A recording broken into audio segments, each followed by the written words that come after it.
আসসালামু আলাইকুম ও আমার প্রবাসী ভাই ও বোনেরা, আসসালামু আলাইকুম। কালকে রোজা মাহে রমজান শুরু হয়ে গেছে। মার্চ মাসের 2 তারিখে বাংলাদেশের রোজা। আপনাদের ফ্যামিলি সাইরা দেশ থেকে বিদেশ আছেন, কষ্ট নেবেন না। আশা করি আপনাদের জন্য বেশি বেশি করে তারাবি পড়ে নামাজ পড়ে আপনাদের দোয়া করব, যেন আল্লাহ আপনাদের সুস্থ সফল রাখুক।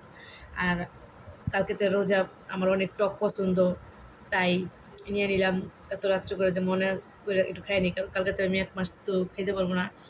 নিয়ে নিয়েছি ধইনা পাতা, কাসন্ত, শুকনো মরিচের ফাঁকি, শুকনো মরিচের ভাজা ফাঁকি আর স্বাদ মতো লবণ। এটা একসাথে মা খাইয়া দেখি, একসাথে মা খাই। এই বড়ির মাখাটা আমার কাছে অনেক ভালো লাগে।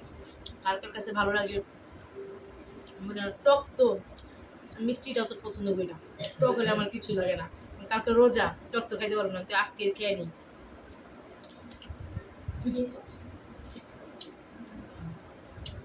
দারুণ, মনে করে আপনারা প্রবাসীর জন্য দোয়া করবেন, ওনারা যেন আল্লাহ ভালো রাখে। ওনাদের ওনাদের জন্য অনেক কষ্ট লাগে, কারণ সবাই রেখা ওনারা প্রবাসী থাকে।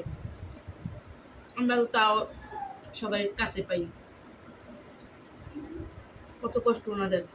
যাই হোক, আর বড়িটি কিন্তু অনেক মজা, মাশাল্লাহ, অনেক মজা।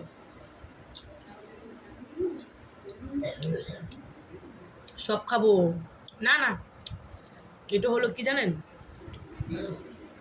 টক টক ঝাল ঝাল। কে খাবেন কমেন্ট করে জানিয়ে যান।